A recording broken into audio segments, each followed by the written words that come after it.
So it's got absolutely everything. It's got an emotional backstory for several characters.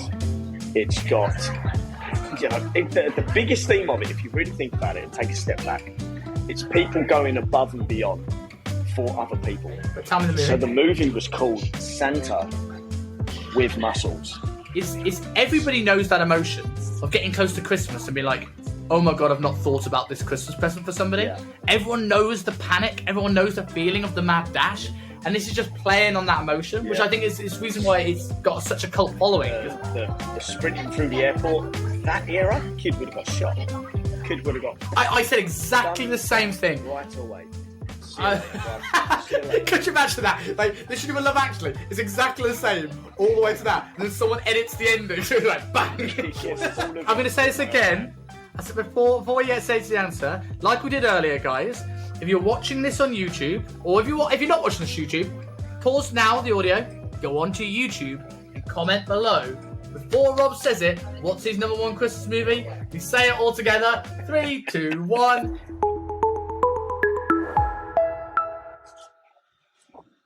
So, train strikes and snow. This is the most festive Christmas episode we could have got. You didn't have snow last year when we did the Christmas special. Wait, did we even have it last year? Probably not.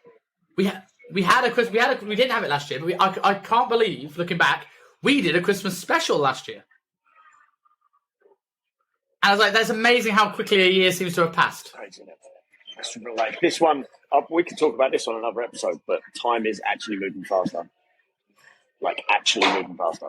Like, CERN have done something. CERN done something when they were mucking around earlier this year and they created portals and whatever. Time is actually moving faster now. And I've got the link. Is that backed by stuff, or is that just like you going, I'm getting old and I hate it, I'm trying to find something to back this up? I've got some links to prove it, but whether those links are reputable or not, it's not Wikipedia. Is it a Pornhub movie, Rob? We can share these off camera, maybe. I don't want to know.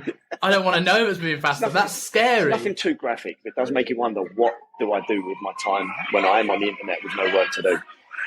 But not in a graphic way. Nothing that would get you banned from wherever you work. Okay, that's good to know. We'll talk about that maybe off air, because today is all about festive stuff. Today is all about Christmas. So, and I'm hopefully that child in the background of you is having a good Christmas, because he doesn't sound like he is. It's let's say too early in the morning for that amount of sugar that they've been shoving down. I might give him a lecture in a minute. Yeah, like a proper tell him he's going to be on the naughty list. Did you see this? Right? Did you see? Depending on how much time you spend on TikTok and Instagram Reels, do you remember the video of the kid where his dad is going, "You're on Santa's naughty list," and he's going, "Well, I'll applicate him," right? Now, phenomenal clip, just pure childlike innocence and humour at its absolute best, right? But some geezer did a reenactment of it, like he's in his late 20s or 30s, whatever, did a reenactment of it. Lip synced it. And this clip goes super fucking viral, right? And I'm kind of like, where's the appeal there? At what point do you get up in the morning and go, oh yeah, do you remember that really cool clip? Rather than share that, I'm going to recreate it and lip sync it. And then suddenly that does bigger than the original clip, potentially. I don't get people at the moment. This is the thing in the world, right? This thing in the world. You know when modern art became a thing, and everyone was like, I don't understand the talent where someone's cut a Coke can in half and now that person's a multi-millionaire. Yeah. Is someone kidding that child? They're not even attempting. They're just chomping into their own fucking cakes. I have to apologise to the viewers at home. Due to train strikes, I can't get into London. And my own house is having severe building work done on it, where there's no electricity, heating or Wi-Fi. So I've had to do the best I can. Okay. It's not your fault. It's the kid in the background's fault. They should know. They should know that Thursday mornings at this time we do this. They should know. So this is what coffee shop are you in? By the way, may I ask? I'm in by default Costa, which is the only coffee shop in Whittam. I didn't have so Costa in Whittam. If any of you are a viewer of this show, not that it's going out live, by the way, but if you go in and see a child screaming, assume it's the same one and give it a smack, right? And then I'll turn a blind eye. Exactly. I'll back you up. be your alibi. Yeah. Fine. Absolutely. Fine. You know, but remember that? So as I was saying with the modern art, right? People thought like, why were these people millionaires? I get the same thing when I watch YouTube shorts. There's this girl that keeps popping up on my YouTube shorts. Everything is like a 15-second lip sync, like how TikTok sort of started, right? And she is like did a video again, lip synced. I don't know what she sounds like. Saying that she's getting a silver YouTube subscriber thing, Right? And that's her job. Yeah.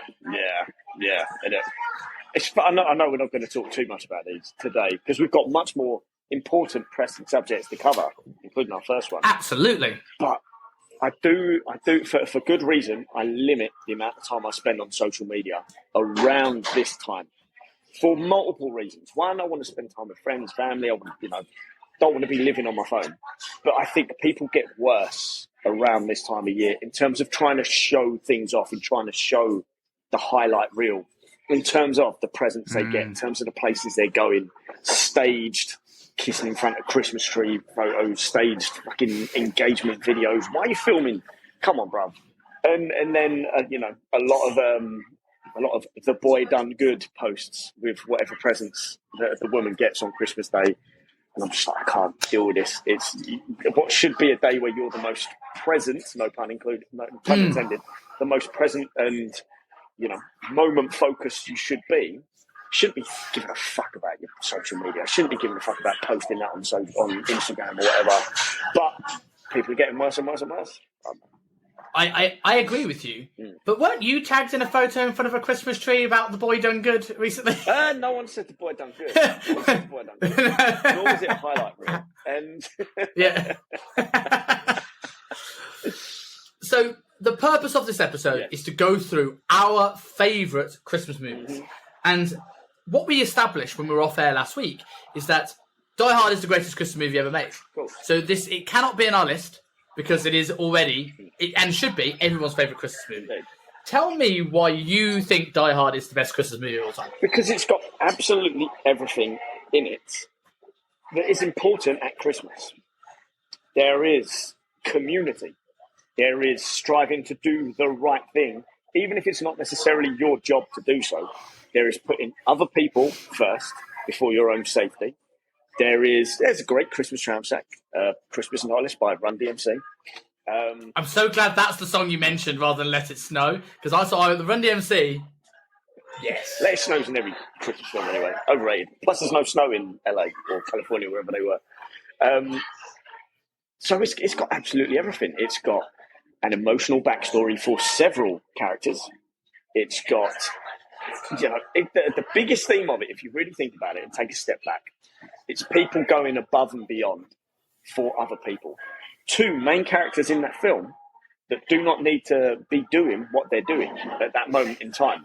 They could have just left it all up to the other police, to the FBI, to anti-terror squad, all these different things. But instead, Detective John McClane and Sergeant Al Powell stepped up and did what was required above and beyond their pay grade and become the true heroes of the film.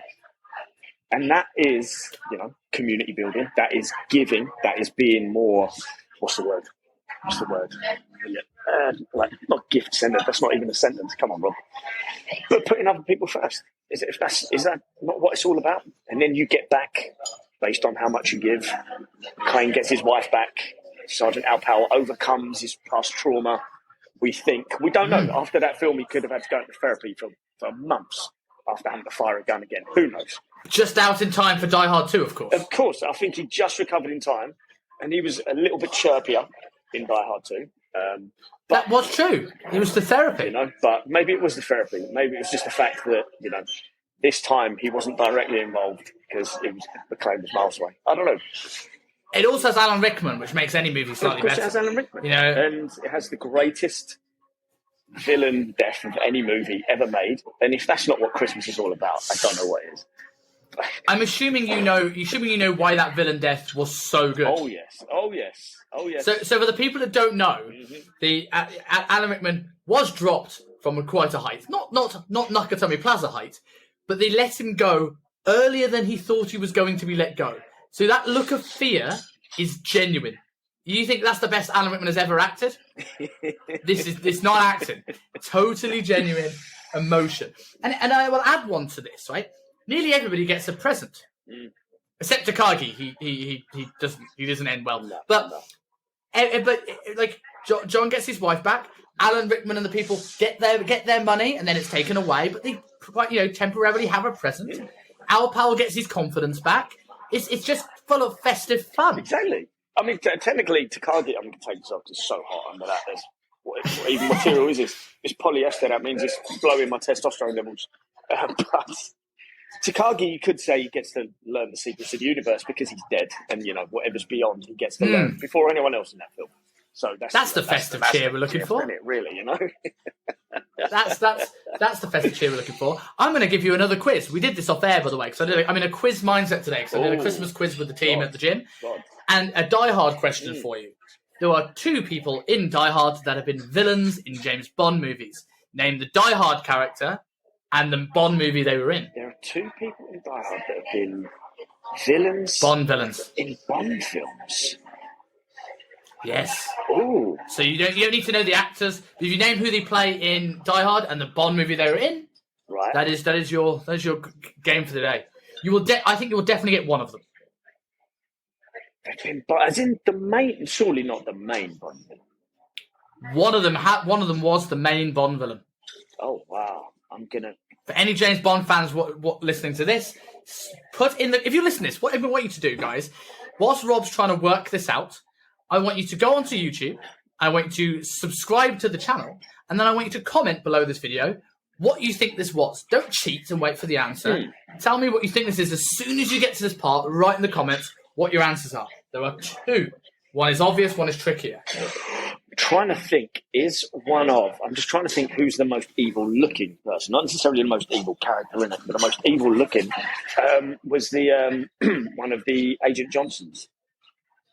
But I'm trying to think, what was he in a Bond? Or was he in a Pierce Brosnan one, maybe? Do you want a hint? I want to say... I won't technically give you the... I'll narrow it down to 50-50 for you. Okay. One of them is one of the Agent Johnsons. However, both of those Agent Johnsons were in the same Bond movie. Well, that's blown my mind. That's actually blown my mind. You're going to watch this Bond movie again straight away after this, aren't you? Of course I am. Right, that's tonight's task. That's tonight's task. Jesus. Am I right in thinking Brosnan era? No. Not a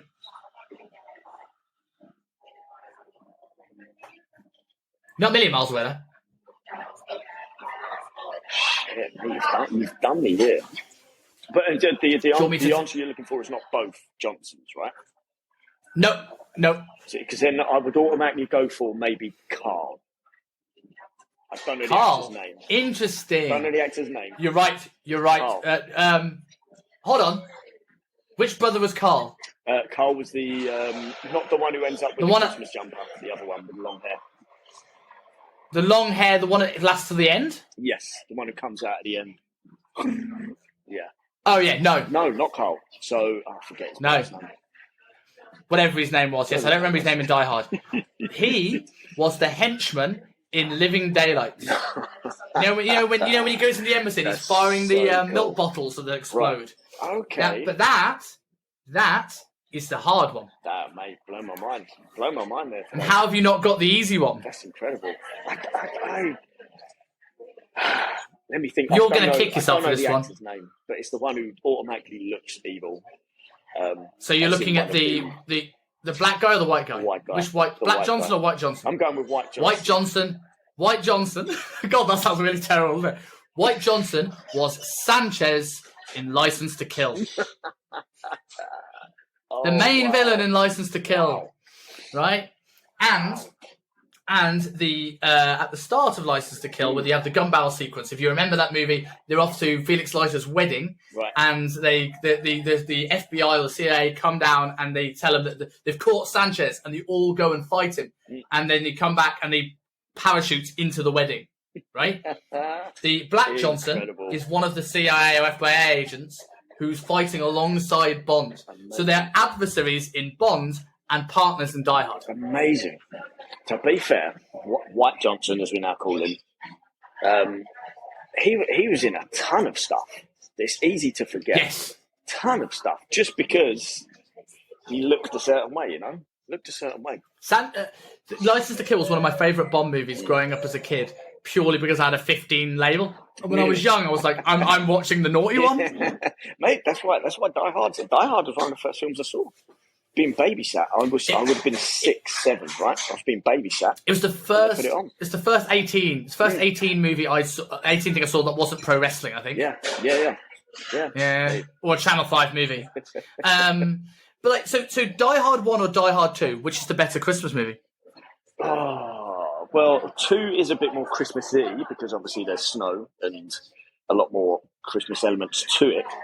But in terms of a better movie in any way, shape, or form, obviously is number 1. So I would still class number 2 technically as a Christmas film as well, like I would do with Batman Returns and stuff like that. Even though it's not necessarily the main premise. Interesting, yeah. Not the main premise, but I just believe. I think Die Hard. You can call it a Christmas film, of course. I think Die Hard 1 is more of a Christmas movie, though, because you have the music and you have the Christmas party. It's set at Christmas. Exactly. It's not that... Batman Returns isn't that Christmassy, other than the fact that Tim Burton just feels a bit Christmassy. It's true. Yeah. I found out today, not going off topic too much, by the way, on the topic of Batman, that Robin Williams was supposed to play the Joker in the original Tim Burton Batman movie. If you look up all the different scripts and projects between Batman and Robin, which was obviously horrendous, and Batman Begins, there's about 20 minimum projects with actors like almost ready to go with scripts written that never saw the light of day, that never got the production going, yes, let's do that. Some could have been amazing, some could have butchered that franchise even harder than it already got butchered. We'll never know. But Robin Williams in one, that could have been incredible, but would it have detracted from the role that we're like, it's Robin Williams? Would it go a little bit like Jim Carrey and the Riddler? It could have been too over the top. It could have been. Who knows? But we have seen Robin Williams can do dark pretty well in a couple of films. We have seen that, so I don't know. So going on to and a segue here nicely into what are the Christmas movies you watch that? What are the movies that aren't Christmas movies that are characteristically Christmassy for you? This is something I always watch at Christmas time. So when it comes around to Christmas time, I watch all my Christmas movies up to the point of Christmas. And then in that week after, where you're probably not going to work and just milling about and overeating whatever, that's when the non-Christmassy ones, one's a little bit Christmassy, that's when the non-Christmassy ones come in, including copious amounts of Bond. Boxing Day to New Year. My first one was Bond. All day, every day. You could do a Do you think Prime will pull the finger out and put a Prime marathon back on because they keep just dipping their toe in, letting you have a Bonds for a month and taking them away? I hope so. It angers me. It got to the point where I just bought most of them. The ones I want to watch over that time. I'm halfway through A Spy Who Loved Me. Yeah. Halfway through it and it cut me off. That's why I watch Rush Hour. But yeah, Bond is for me massively Christmassy, and especially a good Roger Moore. Yes, that era. A sillier one. I might treat myself to a Daniel Craig, but it's mostly one or two Sean's, but a lot of Roger. A lot. It's rare that I go to the Pierce one. Rare. Roger is my other than Lazenby. This might be controversial. Roger is my least favourite Bond. Right. So, but he's my favourite around Christmas because it's silly and Christmassy in the sense of it's just a bit stupid. Yeah. But I would totally go Connery, Craig, Dalton, Moore, Lazenby. I like that. I think Dalton's an underestimated megastar. They're incredible. Oh, I didn't even mention Brosnan. I think Dalton beats Brosnan. Really? Yeah, I think I like that. He was Craig before Craig was cool. Yeah, Brosnan wasn't amazing. It was still ridiculously silly, but in an odd way. I can't find the words to explain it. I'm not. I think he's tarnished by Die Another Day, though. Yeah, I get that. On the topic of Bond, I'm going to give one more Bond, because this isn't a Bond podcast. We've done a lot of them, but I do want to go through, as we are both huge Bond fans and have done Bond shows. Aaron Taylor-Johnson, the rumour is he has filmed a gun barrel sequence. I think this takes. I think you have to put a massive pinch of salt in this because the Barbara and Cubby Broccoli, Barbara Broccoli and Harry Saltzman have said they haven't even started looking. Sure. I didn't know who this guy was. I don't think you do either because you're googling it. Yeah. But I am not against this when I look at him. He's in Angus First initial thoughts and Perfect Snogging. He was in I mean, that's the resume. He was in Kick-Ass. Okay. Yeah. Okay. I don't know if I could see him as. I don't know if I see him as Bond, man. Needs to cut that hair, shave that beard, and that. We're not doing that. We're not going down the scraggly Bond route, please. I don't know. To fill you with hope, though, the announcement has come out today that Henry Cavill will not be reprising his role of Superman in the next DC. That's why I'm putting my money back on. Because, why? Why wouldn't you take it? That's a payday. Yeah. That's a big payday. And I don't think they're turning him down. Is that preempting something? Or is it just him going, I don't want to take myself out the running? Maybe.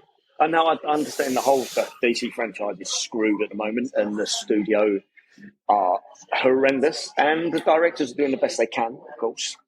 I'm sure, but as soon as I read that this morning, I'm gutted because I love him as Superman. I absolutely adore him as Superman, but you love him more as Bond. Oh, fucking love him as Bond, bro. He is born and bred to be that man. Exactly. Why did his parents call him Henry Cavill? Change the name to Deepole to James Bond. He is so perfect. He literally is the stereotypical. Not even stereotypical. It's just the blueprint of it. Really good. And if anyone's listening to this and goes, "No, I don't see it," watch A Man for an Uncle, and if you still don't see it, shut up. Yeah. I hear you're not welcome. No. He's too clean cut. On this clean cut.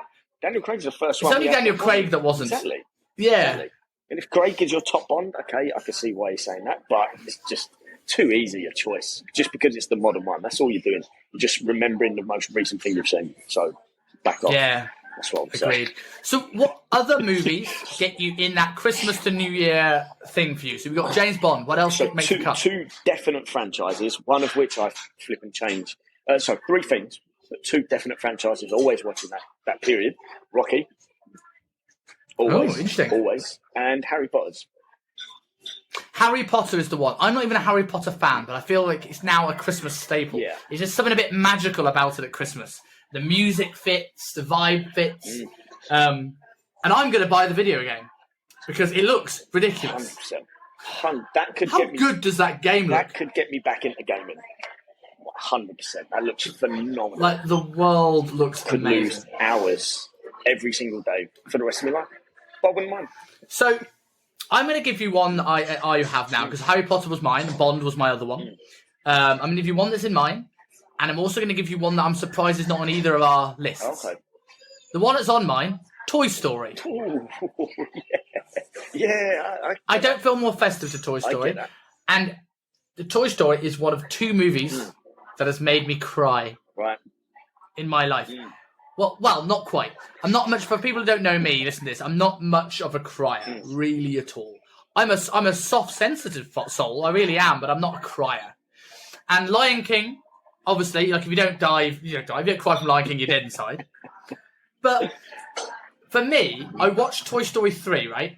And everyone thinks it's like the moment when they're going into the lava, everyone starts crying. When Andy gives away his toys, spoilers. Right. That's people crying. For me, you know, at the start when they sort of do the thing where like this, the real reenactment of what the kid's playing, okay, and it goes up to the sky, and Randy Newman's, you know, You Got a Friend in Me starts playing.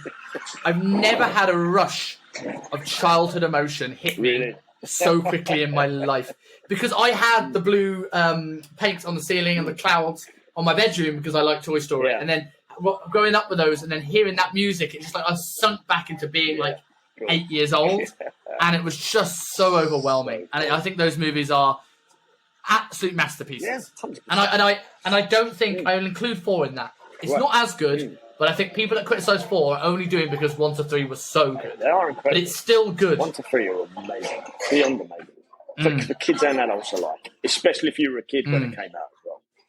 You'll always get those in a special place. Amazing. So the one I'm surprised is not on either our list is The Great Escape. Because for me, that's one of the things where I go, that's like my older brother to old man's type era, the things they would watch around that, when I would probably be going, I want to play my toys or jump in a video game or something like that. So that's why those ones, you know what, I probably still would. But they're not my immediate choices. I like The Great Escape, but it's not my immediate choice either. I've got to get me Bonds, me Rockies, me Harry Potters, and a couple of superhero films in. But that changes every single year. Yes. That changes. Yes. So before we go into our top movies, let's go into some of the ones that you think are the shittest. Ooh. Oh, I didn't even think of this. Now, are we going to do this like our horror movies and just... I could come up with the, the ones you get on Netflix that you're not likely to watch. So if you do that for yours and come up with a few answers, I will give you my three in one go, and then we'll alternate for the top Christmas movie. Okay. Number one is Santa's Sleigh with Bill Goldberg.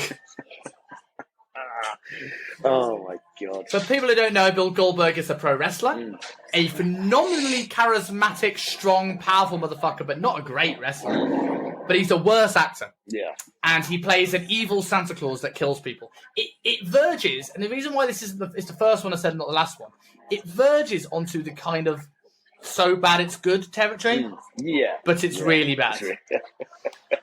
The second one I have in here is it's a new one called Single All the Way on Netflix. Have you seen this? I haven't seen this. It's about two gay best friends, and he wants to bring this guy home to meet his family at Christmas. He wants to be single for another Christmas. They break up just before, so he brings his best friend. All the family want him to be with his best friend, and they orchestrate it to make it happen. Not much of a spoiler, but it's just that little bit too much for me. It's a little bit a bit of cheesiness. I'm all for, but it's just a bit too much. Sounds a bit odd. Funnily enough, one of mine features a pro wrestler as well. We'll see if you ever saw it or if you can remember it. But yeah, that sounds a bit odd. So I think the last one I have here is Last Christmas. Have you seen it? This is the Wham one, with Emilia Clarke, who is on which immediately makes the film good, right? Okay. So for an Emilia Clarke movie to be bad, it must be bad because she is in my top 5 of women ever in the world. Okay. And Harry Golding, and they start dating, and you find out he's dead. Sorry, spoilers again, guys, but it's a Christmas movie. It's just crap. Yeah, I never got around to watching that for good reason. Obviously, it just didn't look like it appealed to me. I was never a huge George Michael or Wham fan anyway, so why would I want to go see that? But just to backtrack a little bit, you're saying about the what was the one you just called it? The one you said before. Last Christmas was Single All the Way. Single All the Way. Before that, what did you say? You must say Santa's Sleigh with Goldberg. The premise of trying to go with a slightly more evil or not, cuddly old man type Santa thing, I think can work. Because there are some phenomenal Christmas-based horror films. Some phenomenal ones. But they're rare.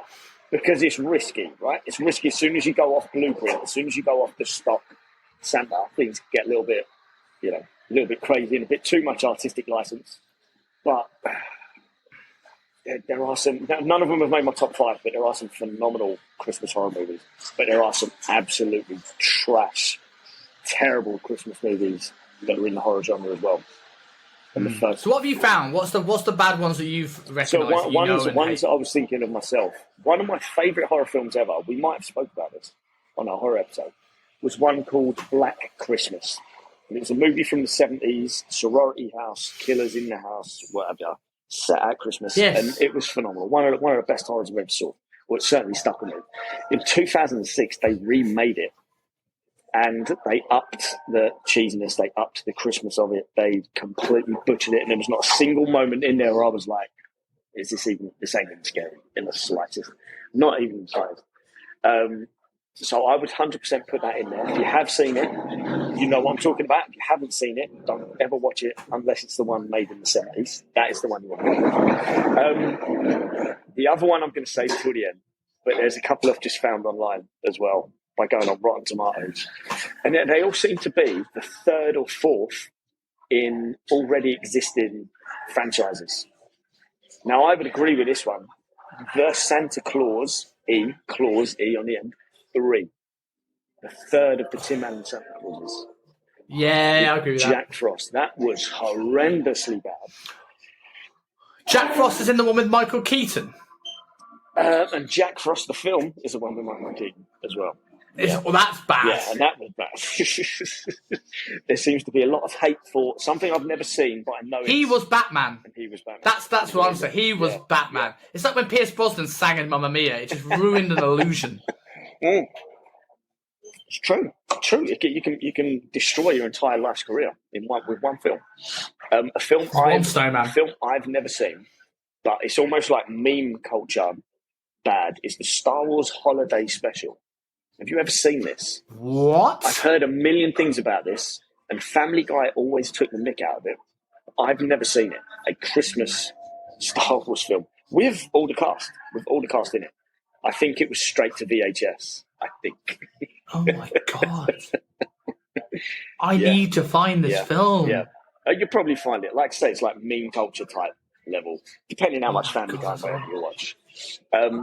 I'll give you one more of the end of the franchise, and then I'll tell you my one, which, funnily enough, features a pro wrestler. See if you can guess it. Obviously, the Santa Claus 3. They've put Home Alone 3 and 4 in here, and I think that's justifiable, having never seen either. I think that's justifiable. Three is bad. Yeah. 3 is really bad. Yeah. I never saw any reason for watching that. The visuals are just too good. Too good, man. There's a mileage to Home Alone, and I will say this because it's not one of my top 5. Yeah. Is it one of yours? It is. Okay, cool. So I won't say too much because we'll cross the bridge then, but it's I think there's a mileage to it. There's a certain amount you can do before it just becomes very repetitive. Oh yeah, exactly. There's only so far you can take that by far. So yeah. So what's yours? Now, features a pro wrestler. So we're going back though. We're going back to the 90s. Okay. But he wasn't necessarily wrestling in the 90s. Okay, I've got a feeling I know who this might be, but tell me the movie. So the movie was called Santa with Muscles. Now, the fact is you're assuming that I'm going to say Hulk Hogan, right? And I am not going to. And I might regret this. But is it Roddy Piper? Oh, you broke up there, just as you said the name. Is it Roddy Piper? You were correct with, and now Roddy has been in a few, but you were correct with Hogan. You were correct. Oh my God, that sounds awful. It's terrible. It's absolutely terrible. He played a millionaire, not a very believable millionaire. They just like one scene with him in a suit and a sports car. But he gets in an accident and he gets amnesia and he starts believing he's Santa Claus. Obviously, he has muscles, so he's going into shopping malls and going, you're not the real Santa, I am. Yo ho ho, brother. People are going, get out of here, you bum, and he's picking them up by the throat, and it's terrible. Only white guys get presents. Oh, it's terrible. It's so bad. Oh my God. So moving now onto the list of the top Christmas movies after Die Hard. I have 5 on my list. Do you have 5? I have 5. Perfect. Shall I start? God. And we'll alternate. God. Number 5 has to be Jingle All the Way with Arnold Schwarzenegger. Too good. It is definitely in the so bad it's good territory. It is a bit shit. Yeah. But I just think it's the most comical Arnie's ever been. It's the one with the put the cookie down, or was that Kindergarten Cop? Put the cookie down. Yeah, put the cookie down. Has the big show. Shouts it at Phil Hartman when he's on the phone. Yeah. Has the big show in it. Yeah. Has that big Santa Claus. And I really wanted to be Turbo Man as a kid. Yeah, I get that. So I love it. That's a phenomenal like what's your thoughts on Jingle All the Way? Mate, it's incredible. It's one I would watch every single year. That's in my run up. Get my non-negotiable run up to Christmas every single time. It's great. Okay, it is a bit kitsch, a bit camp, and Arnie's acting is obviously horrendous, but it's funny and it's almost tradition. Fun, and it is fun. It is a fun movie to watch, and it also at the same time is a really, really accurate portrayal of how crazy fucking people go, how selfish they are. It nails it, absolutely nails it in so many different areas.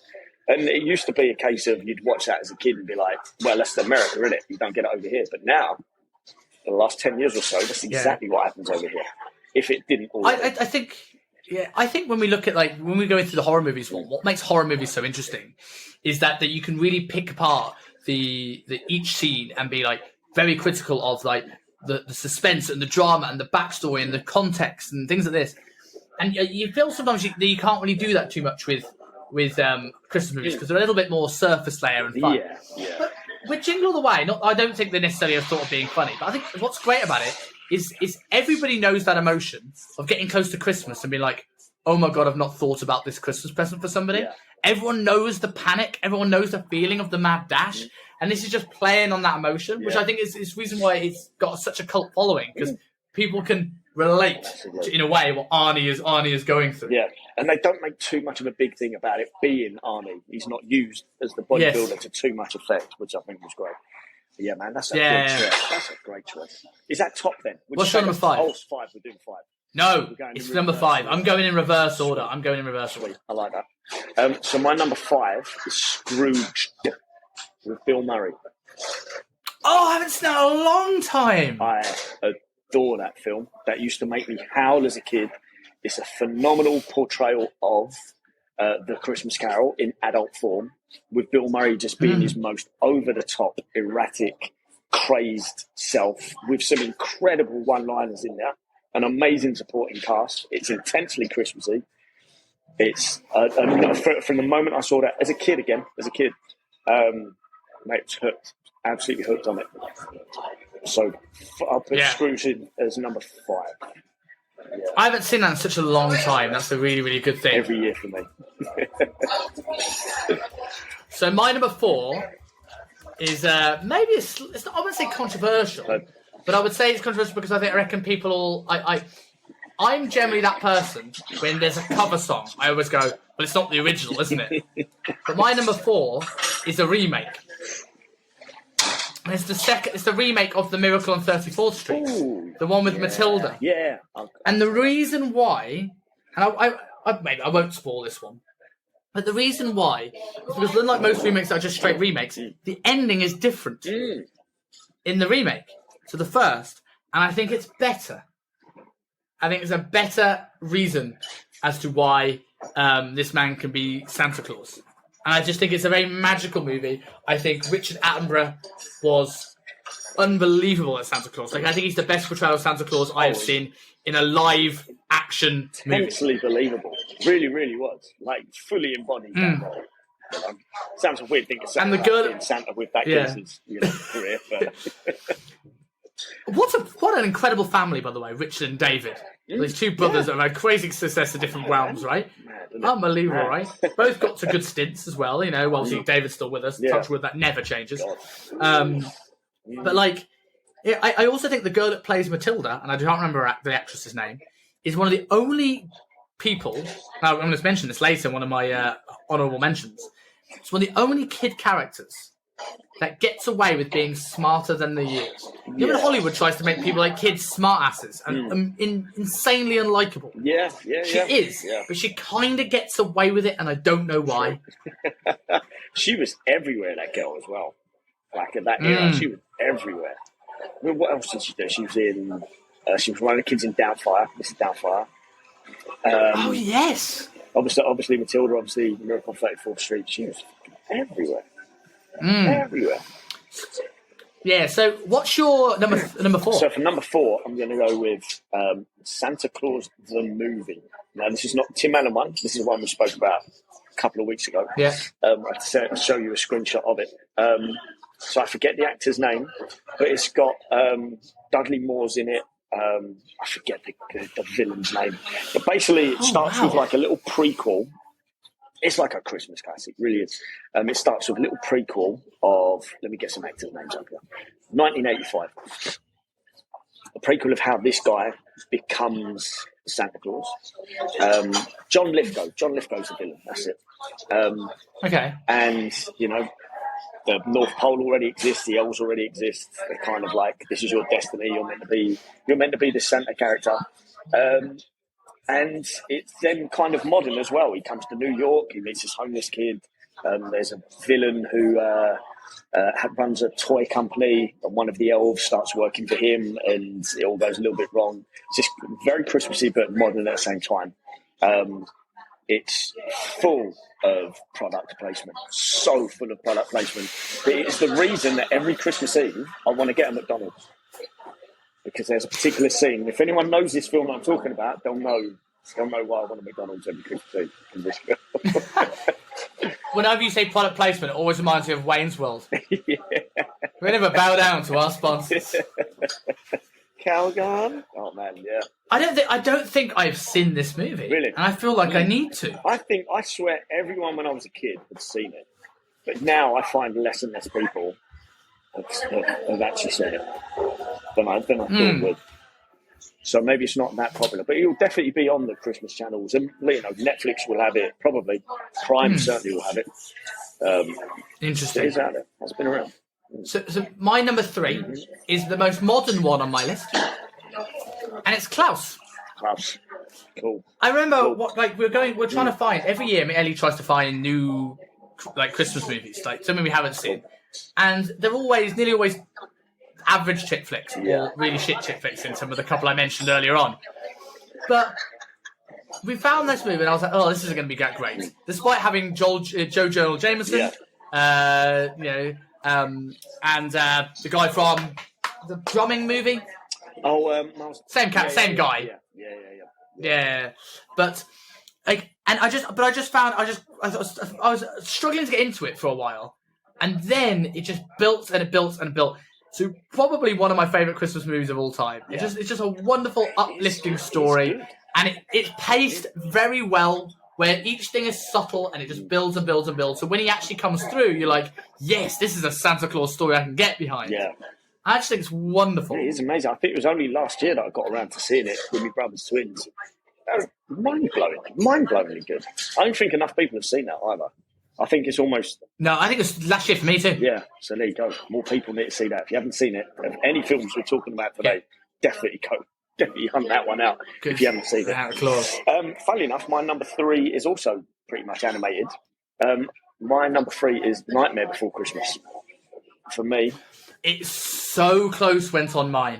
It's so close on mine. And it's because, despite the fact that we started off talking about how much Die Hard was a Christmas movie, I didn't know whether it counted in my head as a Christmas movie. Sure. It's a Tim Burton Halloween movie with a Christmas theme. True, very true. But it's brilliant. Very true. It is amazing. It's very, very good. Absolutely amazing. And it is one of those things you could be forgiven for watching at any point at any time in the year, you know?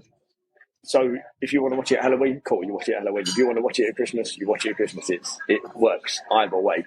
Whereas some Christmas films you wouldn't be watching any other time of year except Christmas, you know. But yes, technically it is a Halloween movie more than a Christmas film. But because of its Christmas scenes and its premise, for me, it's instantly goes in there, and it's a phenomenal film as well that destroys. I think anything Tim Burton does, other than Charlie and the Chocolate Factory. Everything Tim Burton does becomes gold. Yeah.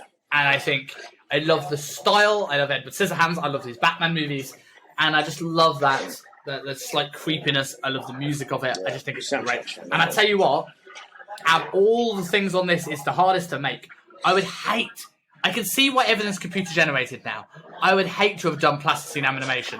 What Wallace and Gromit created, what Aardman must have had to do. Yeah. Ever so slight movement, take a shot. Ever so slight movement. Like, that is literally patience that I could not even imagine. Painstaking amount of patience.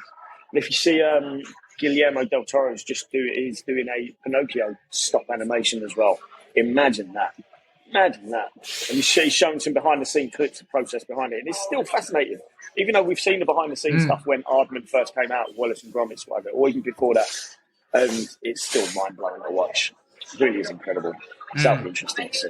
Yeah. My number 2 is the movie I've actually seen this year already, and it's The Holiday. That's what I watched Monday night. It is. I think it's great, and I think it's outside of School of Rock. Obviously, it is Jack Black's best performance. I think he's believable. I think he shows some acting chops in it. Yeah. I think the cast is great with like Cameron Diaz and Kate Winslet and Jack Black. It's like, I think it's a great Jude Law, you know, Yeah. great story, good actors, incredibly Christmassy, and it's not over the top. No, incredibly Christmassy, and every character in there is relatable to 99% of the population. Every single character's going through something in that movie that we've all kind of been through, or experiencing some emotion, or there's a scene where we're like, yep, that's how I would act in that scene. It's phenomenal. And it's one of those ones that, I said this on the Monday night, it's one of those Christmas films that boys can like. Fellas could get away with watching that on their own. Definitely. I think so. Even if it's just because you kind of want to be Jude Law. Yeah. Like, that was peak Jude Law suave. Peak Jude suave, definitely. Yeah. Yes, yeah. Even if you did cry a little bit too much. That's the only bit that gets. That's the only scene I don't like. Is when she runs back into the house and he stood there crying.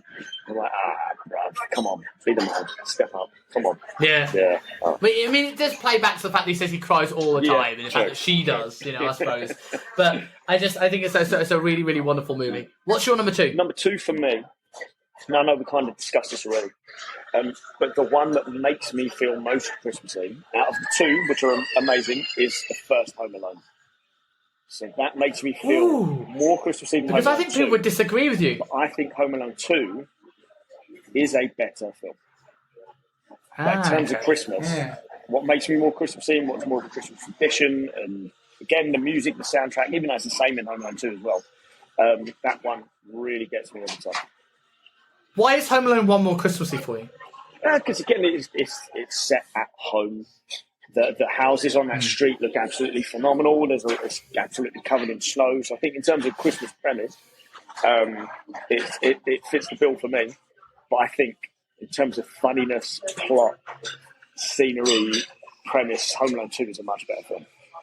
But when it comes to Christmas, it's all about feeling, isn't it? They are the worst parents in the world. Mate, how half of those kids didn't get taken away from them, we'll never know. Yes.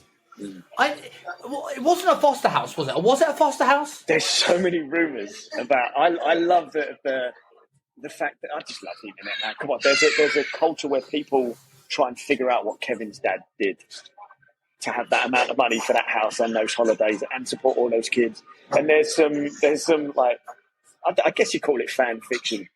But there's some people that have joined the dots and showed how he's a gangster, how like he's like a full-on criminal, and that's why the Wet Bandits targeted his house, because he's the big daddy and they want their shot. And I'm like, who has the time to do this? But I'm glad that they do. Oh my God, I love that so much. But you read it and you go, are they foster children? It's kind of believable, right? Are they foster children, or is he really enjoying his Friday night? I think it's technically some very different looking, but all brothers and sisters, I believe. I don't think there's anything that suggests they're fosters. Who knows? My days. Like the stamina on that man and the ability for that woman to forget pain is astronomical. It's mad, isn't it? When you think about it, they probably didn't really think this through. But, yeah. I don't think they think it through. The amount of things that would have killed these bad guys that you just got to sort of just expect is fine. God, yeah. Could have been really bad. Could have been entirely different. But the TV and the pizza is a classic scene, right? Incredible. So many amazing bits. Yeah. So that leaves me my top Christmas movie of all time, right? It's not The Snowman. Fuck The Snowman. Overrated. Speaking of Snowman, I think it's an incredibly wonderful Christmas cartoon, but it just ends so sad, and it kind of ruins it. It's supposed to be a happy time, and you just leave feeling miserable at the end of The Snowman. Yeah. But Raymond Briggs' Father Christmas, on the other hand, is amazing. For people who haven't seen it, it's where Father Christmas it gives you the story what Father Christmas does between the 26th and the 24th, of the 26th December to the 24th of the following December. And he goes on holiday.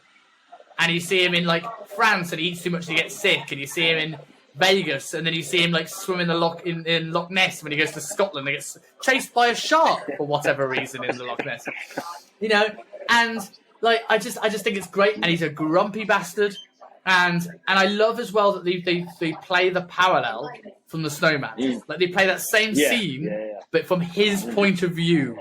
And I think that is great. I think it's one of the generally it's my most fun Christmas movies ever. It's not long. You can watch it very easy on an afternoon, and I just think it's by far my favourite. Definitely. Like a country mile. Yeah, man, I get that. I totally get that. That is a Christmas staple, and if people haven't seen it, and they were books, if they haven't read the books are just as appealing and endearing around that time of year. Phenomenal choice. I like that. What's your number one? For me, it's a play on a classic. So obviously, the greatest Christmas story ever told is Christmas Carol, and there are multiple iterations.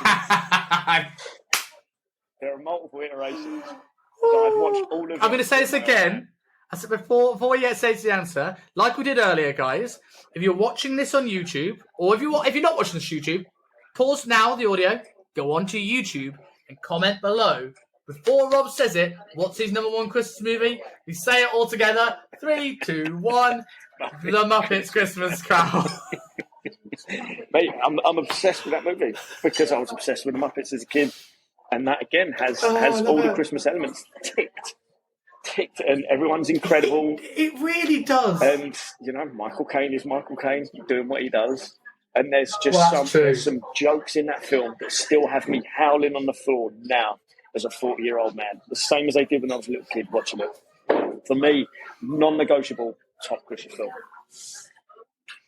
Interesting. I love that. That's right. I've not watched that in a while, and I think I'm going to. So, before we close out, we're going to go through our honourable mentions, and I have 4. And then we're going to discuss what's going to happen at the first episode that we're going to do in 2023. And annoyingly, you're going to like this. I think, if I remember correctly. So, my first honourable mention is Holiday Inn. Holiday Inn? What's that one? So, you seen White Christmas? Yeah. It's the first White Christmas. It's in black and white with the Bing Crosby and Fred. Is it Fred Astaire? Frankie, isn't it? I'm not sure if Fred Astaire. Yeah, Frankie. Yeah. Fred Astaire's second one, and they buy this Holiday Inn to do these dance numbers, and they open up for the holidays. So they'll go Christmas, they'll go Easter, they'll go all these things. They're just dots between them, and it's a black and white movie. It's where the song White Christmas came from. Sure. And it is what is this kid happening to this kid? It is problematic because of it's been edited on Netflix now because of blackface. No, did they really? They do it, yeah. I think it was Thanksgiving one. Yeah. They have blackface. Hey. But if you can get this off a DVD and watch the original, it's a really wonderful it's a really wonderful movie. White Christmas is cool. Yeah, it's a little bit aged, but that's a good choice. I'll take that. My first one, and this is probably the most modern out of all of my one. I think it came out 2015, 16, maybe even a little later than that. It's called The Night Before. It's not Night Before Christmas, it's called The Night Before. Seth Rogen, Anthony Mackie, Joseph Gordon-Levitt. And I just watched it on a whim because I think it came out on Netflix and I saw it in the cinema. I had nothing else to do, and I was just like, let's go cinema, choose something random. Christmas film. I like Joseph Gordon-Levitt. I'm not the biggest fan of Seth Rogen. And I watched it, and yes, it's proper boy, adult, drug humour. But it is very Christmassy as well. It's a little bit heartfelt in places. And again, one of the funniest films I'd seen in so long that it almost cracked my top 5. Almost. And I watch it, and I still watch it every year. It's in my run-up to Christmas. That will go on my list. My honourable mention, which I'm surprised that neither of us have mentioned, I'm surprised it's in neither of our top 5s. And I bet the girl you're seeing, it'll be in her top 5. And I know it's in my fiance's top 5. Do you know what I'm going to say? If you're going to say the one that boys aren't allowed to watch on their own. I think you could probably get away with it, but it's Love Actually. Is that what you were thinking? That's what I thought you was going to say. Yes.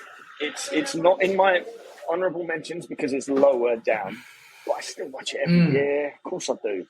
Yeah, I've watched it already this year. There's as many and I think parts of it that infuriate me as there is parts that I enjoy. Yeah. I think the things like that ruins it for me. I said I'd come back to this. The girl from Matilda gets away with it, but this boy is supposed to be like 7, 8, who's actually 13. He's too wise for his years. He's a miserable little prick. Yeah. And he just ruins the movie for me because he's so like Like, he's an 8-year-old, right? He should be watching James Bond with his father.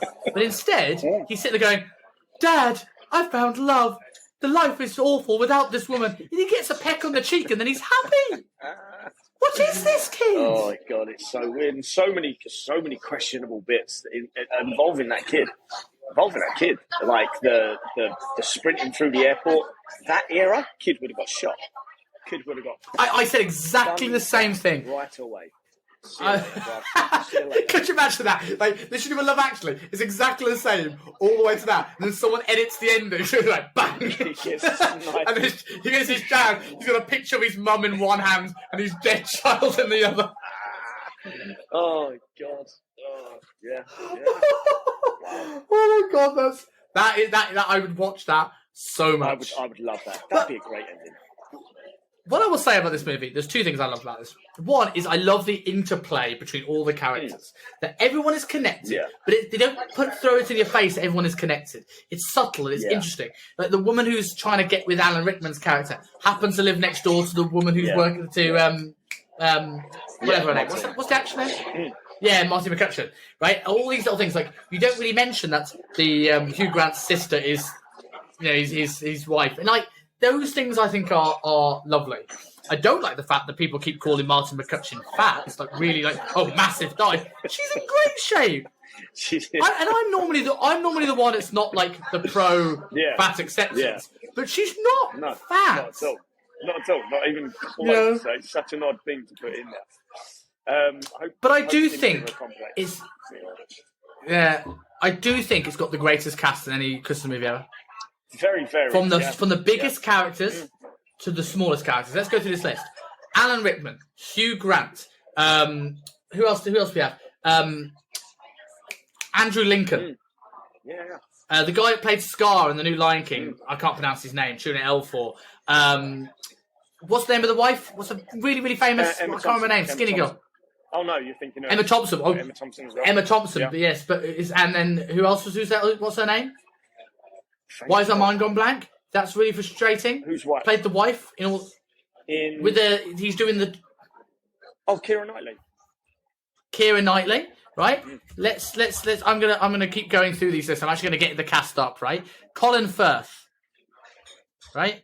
Colin Firth, Emma Thompson, Liam Neeson, Marty McCutcheon, Martin Freeman, Andrew Lincoln from Walking Dead, Bill Nighy, Alan Rickman, Lauren Inez done lots.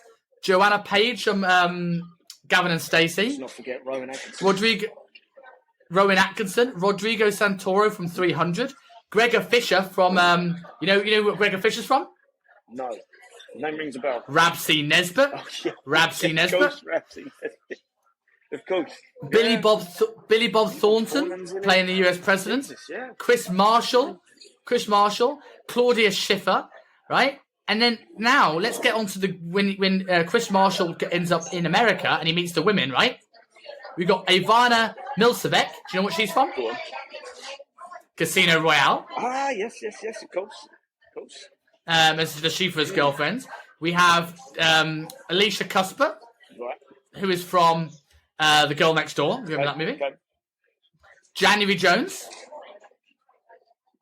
Do you know what she's in? No, don't know that one. So January Jones, you all know her. Movies and TV shows. She's in Mad Men, X-Men, American Pie: The Wedding. Okay. The Boat That Rocked, Anger Management. Okay. Denise Richards. Yeah, Denise Richards, isn't it? Also in a Bond movie, right? And Shannon Elizabeth. It's in American Pie 1. American Pie. Like, what a cast! Incredible. Yeah.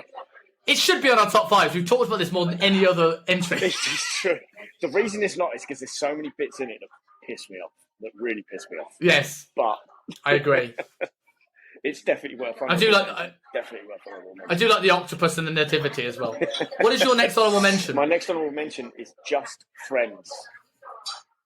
Ooh, I've not seen this. Ryan Reynolds. Ooh, maybe I have. Ryan Reynolds. I forget the bird. Tell me about the film whilst I Google it. I forget the bird's name. I want to say Amy Smart, but I might have that very, very, very wrong, so don't quote me on that. No, Anna Faris. Amy Smart and Anna Faris. And Anna Faris is almost funnier than Ryan Reynolds in it. So Ryan Reynolds is... And it's Chris Klein. Oh, yeah, man, it's incredible. If you haven't seen it, it will have you roaring. It's the first 3 minutes alone will have you roaring. So Ryan Reynolds is a stereotypical fat kid at school, and he's in the friend zone with Amy Smart, and he's done up braces, like Nutty Professor type prosthetics on, making him look overweight. The first 3 minutes in the set of the film are ridiculously funny. And he gets rejected, goes away to the city, becomes Ryan Reynolds, becomes ripped, becomes charismatic, funny, works for record labels, just, the guy that all the girls want to be with. And then Anna Faris plays a touring singer, kind of a pastiche on Britney, but really, really taking the piss, and she's really dumb and ditzy, but she's so funny in it. And she goes on a tour promoting a new single, and they get overlaid in this hometown because of a snowstorm. They get stuck in this hometown, and he sees the girl that he gets rejected by. And I'm going to leave it there. There's so much more to it than that, but that is definitely on my list. Funny moments in there. But I would say it's almost one of the funniest films. One of my favourite comedy films, almost. It just so I can see it at Christmas. Cool. I pass it in my Christmas round as well. It is incredible. I'm just going to slight tangent from the honourable mentions, because these aren't honourable mentions. I'm surprised that they aren't. One is Bad Santa, with Billy Bob Thornton playing Santa. Sure. Good movie. Of course. The other one is Elf. Elf is it's definitely, in terms of the routine I have, it's very early on, because I kind of wanted to get it out of the way. I like it. Yeah. But yes, in terms of, it's not Will Ferrell's best film. Come on. And if you think it is, then you haven't seen enough Will Ferrell films. But it is a great film, and it is, part of the routine. I've got 2 more honourable mentions. How many have you got left? To be fair, that's pretty much mine, but I'll have a think. Cool. I'll give you one that's also surprisingly not on either of our lists, and that's The Grinch. Yeah, I get that. But my 2 are The Holiday. It's cheesy, it's a rubbish, it's a bit crap, but it's quite fun. So essentially, what happens is it's a rom-com, and it's one of those ones where you're like, it's not that good a movie, right? Yeah. So just stick it on in the background, and it's quite fun. Have you seen We're the Millers? Yes, yeah. You know the daughter in that? She basically in this movie, and I think she's either just been broken up with. No, she's struggling to get a partner, and a guy who looks a bit like a Hemsworth, but he's not a Hemsworth. Is then just dumped somebody. And he's like, they're fed up of having people around for Christmas or getting the pressure from families to not have a date on the holidays. So they become each other's holidays. Okay. So whenever there's a holiday, so Paddy's Day, Christmas, Easter, New Year, they go on a date, not non-platonic, but they go and hang out with each other so they don't have to ask the questions. Okay. And it's just a bit of fun, and it's quite good. But my main honourable mention, and it's the only reason this is an honourable mention and not in my top 5, is because technically it's a TV show. Ooh. And not a movie. Ooh. But if you haven't watched this for Christmas, should become part of your staple because it's excellent. Dash and Lily. Dash and Lily. It's really good. Yeah. So essentially, it's very clever. So essentially, there's these 2 characters. You've got Dash is this miserable boy in New York who doesn't like Christmas. And you got Lily, who's this sort of bit of a social outcast, really nice girl, makes her own clothes, loves Christmas, but struggles to make friends. Okay. And in order to try and meet someone at Christmas, she wrote in this diary called "Do You Dare," and she writes a clue. Yeah. So and then he stumbles across this book, and he does the dare, and then he writes something back, and they go this back and forth of challenge to do something, leaving the notebook somewhere. And then they slowly get to know each other. And it's a really nice thing, they've never met. And it just builds to this meeting. And it's a really heartwarming Christmas movie.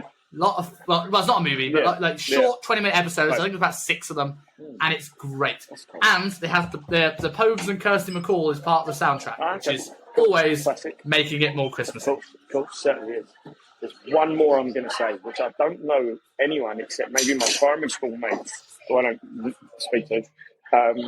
It's called a Claymation Christmas Special. And what it was on TV. It was like a late night Channel 4, even though it's not adult at all. I remember we recorded it on VHS, we're talking late 80s. And what it was all claymation. There was these two dinosaurs that were presenting it. I don't know if they're more famous in America as like regular characters in something or not. I don't know. These two dinosaurs are at a Christmas festival in this little town, and it's all claymation. And there's about 5 or 6 different Christmas songs with claymation doing it, including, I don't know if you know who these are, the California Raisins. Do you remember the California Raisins from the 80s? Not at all. So they were a claymation soul group. So they used to sing all the old classic soul songs, and they do this on the claymation Christmas special. But they're raisins, they're California Raisins. So animated California Raisins doing these songs. They were incredible. Whether it's racist or not, I don't know. But it was incredible. It was incredible. And I try, you can't get it. You can't get it on, like it's nowhere. You won't find it. But you'll probably find it on YouTube in very, very poor upload quality. Because it's from the 80s. No one ever recorded it. So no one ever saw it. But if you are listening to this and you recognise those words, you're going to know what I'm talking about. It's going to make you feel very Christmas. That reminds me of when I got for Christmas, I got 2 VHS box sets for my parents of like really rubbish Spider-Man live action movies. They were rubbish from like the 80s, right? One of them was Spider-Man in Hong Kong. And it's so weird, right? That like I don't know, I was 11? Yeah. And then I had this, and now I'm in Hong Kong, and I found it like you said on a really bad quality YouTube video. And it's so interesting seeing Hong Kong in the 80s, and I recognise bits, and I watched that as a kid. Yeah. It's so fascinating that comes around. But yeah, I the other thing when you were saying about like things you won't be able to find. One thing, a tradition my family always had. We always watched one Riverdance, and we always watched Peter and the Wolf. And it was a version of Peter and the Wolf where it was like a stage thing, and it was puppets, and the characters were like the instruments that were playing the parts in like dressed up as a wolf, like a trombone with like wolf ears or something like that. Yeah. Very strange, but it's very good, very well done. So, couple of things to close the shows off, right?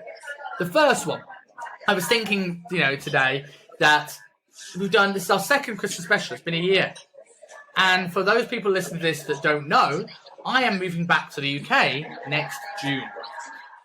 So I will have, and again, this will show who the hardcore podcast listeners are. If you're listening at this point and you want to be part of a live in-studio Christmas party episode of the show, me, Rob, and anyone who's got this far, drop either of us a message.